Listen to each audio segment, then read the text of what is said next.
Bollywood silver screen presenting fresh. इस कहानी की शुरुआत में नोआ नाम की एक लड़की को दिखाया जाता है जो ऑनलाइन आज तक कई लड़कों को डेट कर चुकी है, लेकिन आज तक उसे कोई भी लड़का पसंद नहीं आया। एक दिन जब वो सुपरमार्केट में होती है तभी उसकी मुलाकात एक लड़के से होती है जिसका नाम स्टीव होता है। स्टीव का नेचर बहुत ही ह्यूमरस होता है जो नोआ को बहुत अच्छा लगता है। ये दोनों एक दूसरे से नंबर एक्सचेंज कर लेते हैं और जल्दी ये दोनों डेट पर मिलते हैं, जहाँ पर स्टीव बताता है कि वो एक डॉक्टर है। नोआ बताती है कि उसके पिता इस दुनिया में नहीं है और वो अपनी मॉम के साथ अब नहीं रहती। इसी तरह से दोनों बहुत सारी बातें करते हैं, एक दूसरे के बारे में जानते हैं। नोआ को स्टीव बहुत ज्यादा पसंद आ जाता है, इसीलिए डेट खत्म होने के बाद ये दोनों के दोनों नोआ के घर चले जाते हैं, जहाँ पर ये एक दूसरे के साथ इंटीमेट हो जाते हैं। जब सुबह नोआ उठती है तो वो स्टीव की फोटो खींचती है, जिसके बाद वो वॉशरूम में जाती है और अपनी दोस्त मॉली को कॉल करती है। वो उसे बताती है कि मैंने स्टीव नाम के लड़के को डेट किया जो मुझे बहुत पसंद है। वो किसी भी तरह के सोशल मीडिया पर नहीं है, वो थोड़ा सा पर्सनल और सीक्रेट टाइप है। ये बात मॉली को बहुत अजीब लगती है और वो नोआ को कहती है कि तुम्हें इस तरह के लोगों से दूर रहना चाहिए, लेकिन नोआ उसकी बात पर ध्यान नहीं देती और उसने सोते हुए स्टीव की जो फोटो खींची होती है वो मॉली को भेज देती है। इसके बाद वो एक बार फिर से स्टीव के पास जाती है, दोनों के दोनों साथ ब्रेकफास्ट करते हैं, साथ ही यहाँ पर डांस भी करते हैं। नोआ को ऐसा लगता है जैसे उसे सब कुछ मिल गया। साथ ही स्टीव भी नोआ के साथ बहुत खुश होता है। वो नोआ से कहता है क्यों ना हम एक सीक्रेट जगह पर चलें, जो कि एक सीक्रेट ट्रिप होगी और इस जगह का नाम है कॉटेज ग्रेव। नोआ अपनी दोस्त मॉली को बता देती है कि वो स्टीव के साथ कॉटेज ग्रेव जा रही है और जल्दी दोनों के दोनों उस जगह पर पहुंच जाते हैं। ये एक बहुत ही रिमोट एरिया होता है जहां पर एक कॉटेज है। इस कॉटेज के अंदर ये दोनों के दोनों जाते हैं। नोआ यहाँ पर स्टीव के साथ बहुत खुश होती है। ये दोनों के दोनों ड्रिंक पी रहे होते हैं और ड्रिंक पीने के कुछ ही देर बाद नोआ बेहोश हो जाती है, लेकिन स्टीव जो सामने काउच के ऊपर बैठा होता है उसे कोई भी फर्क नहीं पड़ता, जिससे साफ साफ समझ में आ जाता है कि उसके इरादे अच्छे नहीं है। नोआ को जब होश आता है तो वो बेड के साथ बंधी होती है, उसके सामने स्टीव होता है। पहले तो उसे मजाक लगता है पर जल्दी वो समझ जाती है कि स्टीव मजाक नहीं कर रहा। स्टीव उसे बताता है कि धीरे धीरे वो उसके शरीर को काट कर बेच देगा और जब तक वो ऐसा नहीं करता उससे जिंदा रहना होगा। स्टीव यहाँ से चला जाता है, जिसके बाद नोआ चिल्लाना शुरू कर देती है और उसे पता चलता है कि वो यहाँ पर अकेली नहीं है, बल्कि उसी की तरह दो लड़कियां और है जिन्हें स्टीव उसी तरह से यहाँ पर फंसा कर लाया है जिस तरह से नोआ को लेकर आया था। वो दोनों भी अपनी कहानियां उसे बताती है, जिससे उसे समझ में आ जाता है कि अब उसके बचने के कोई भी चांस नहीं है। दरअसल स्टीव इसी तरह की लड़कियों को यहाँ पर लाता है जो अपने परिवार से अलग रहती हैं, ताकि उन्हें ढूंढने के लिए कोई भी ना आ सके। वहीं नोआ की दोस्त मॉली बार बार उसे कॉल कर रही होती है, लेकिन वो उसका कॉल नहीं उठाती क्योंकि उसका फोन स्टीव के पास होता है। स्टीव उसे रैंडम किसी भी जगह की फोटोज भेज देता है ताकि उसे यकीन दिला सके कि वो दोनों के दोनों सुरक्षित है। लेकिन यहाँ पर मॉली को शक हो जाता है क्योंकि जिस तरह से स्टीव उसे रिप्लाई कर रहा होता है नोआ कभी भी उसे उस तरह से रिप्लाई नहीं करती। और इसके बाद स्टीव ने जो मॉली को फोटोज भेजी होती है वो उन्हें इंटरनेट पर सर्च करती है और उसे पता चल जाता है कि सारी की सारी फोटोज गूगल से डाउनलोड की गई है, जिन्हें देखकर मॉली समझ जाती है कि नोआ की जान खतरे में है। वहीं स्टीव को दिखाया जाता है जो इन तीन लड़कियों में से एक लड़की के पार्ट को काट कर बॉक्स में रैप करके एक जगह डिलीवर करता है और जो आदमी उसे रिसीव करता है उसकी वॉच में एक डेविल का साइन भी होता है। सबसे पहले वो बॉक्स से कपड़ा निकालता है जो उसी लड़की का होता है जिसका मांस यानी कि जिसका पार्ट इस बॉक्स के अंदर है।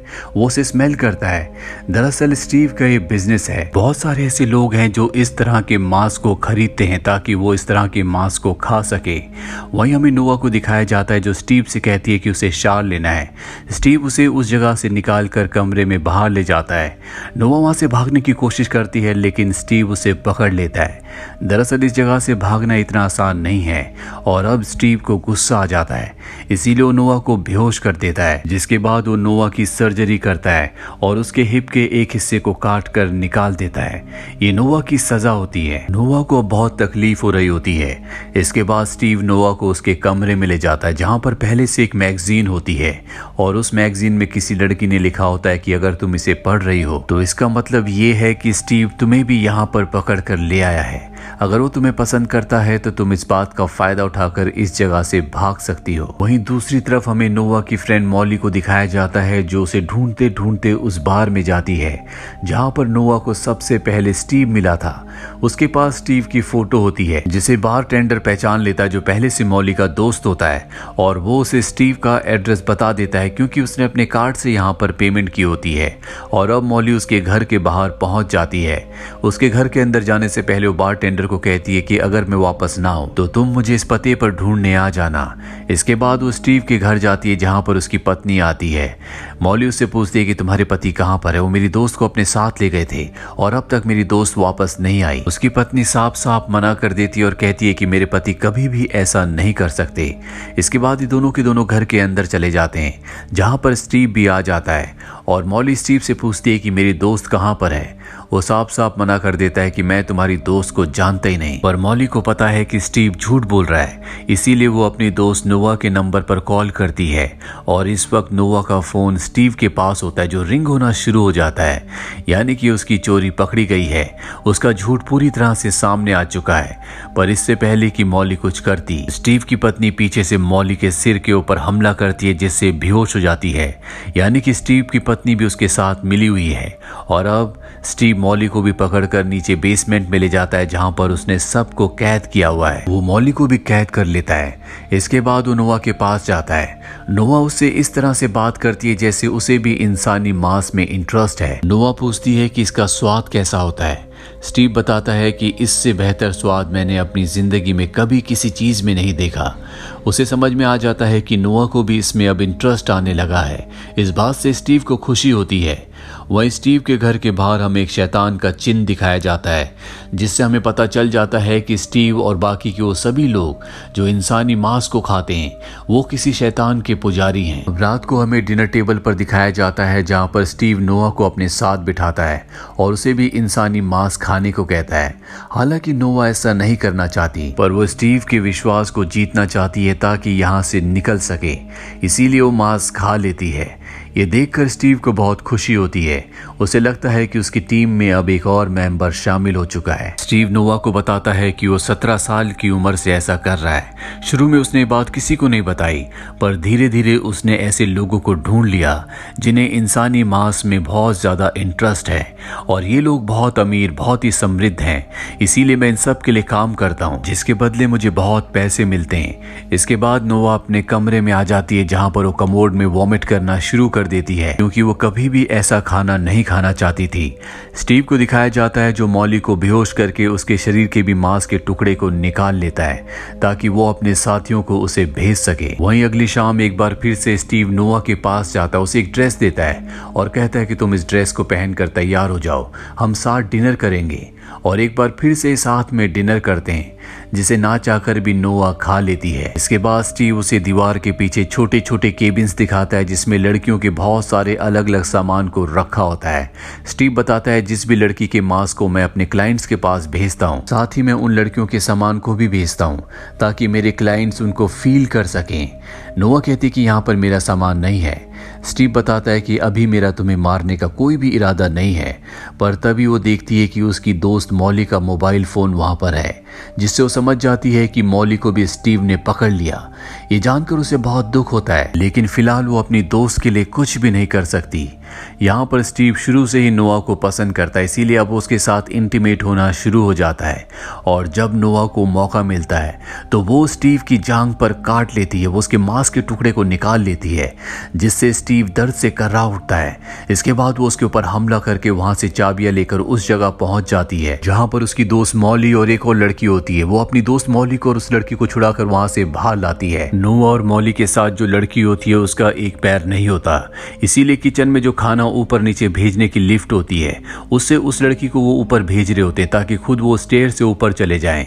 लेकिन तभी वहां पर स्टीव आ जाता है, वो उस लड़की को पकड़ लेता है और नोवा और मॉली स्टीव के ऊपर हमला करके उसे जमीन पर गिरा देते हैं। पर स्टीव एक बार फिर से नोवा के ऊपर हमला करता है। अब वो लड़की जिसका पैर नहीं होता वो स्टीव को जख्मी कर देती है जिससे नोवा छूट जाती है। और अब ये तीनों के तीनों मिलकर स्टीव के ऊपर हमला कर देते हैं, उसे दांतों से काटना शुरू कर देते हैं। जिस तरह से वो दूसरों को खाता है, उसे भी अब इस बात का एहसास होता है कि ऐसा करने में कितना दर्द होता है। वहीं बाहर दिखाया जाता है जहां पर बार टेंडर भी आ चुका होता है, क्योंकि उसे मौली ने कहा था कि अगर मैं वापस ना आऊं तो तुम इस एड्रेस पर मुझे ढूंढने के लिए आ जाना। वहीं नोआ, मौली और उनके साथ जो लड़की होती है, ये तीनों की तीनों घर से बाहर निकल आते हैं, लेकिन स्टीव भी इनका पीछा करते हुए आ जाता है। उसके पास गन होती है।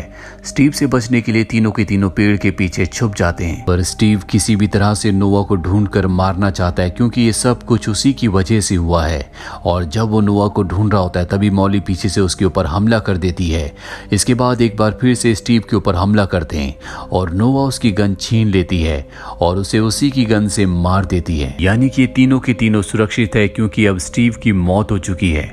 नोआ को अपना मोबाइल हासिल करना होता है, इसीलिए वो घर के अंदर जाती है। वहीं घर के बाहर हमें स्टीव की वाइफ को दिखाया जाता है, जो स्टीव की बॉडी को देख लेती है और वो अपने वर्कर से कहती है कि इसे फ्रिज में रख दो, क्योंकि जो काम स्टीव करता है वो काम ये भी करती है। इसके बाद वो नोआ के पास जाती है और कहती है कि मुझे भी स्टीव ने बंदी बना रखा था, मैं भी उसकी विक्टिम हूँ।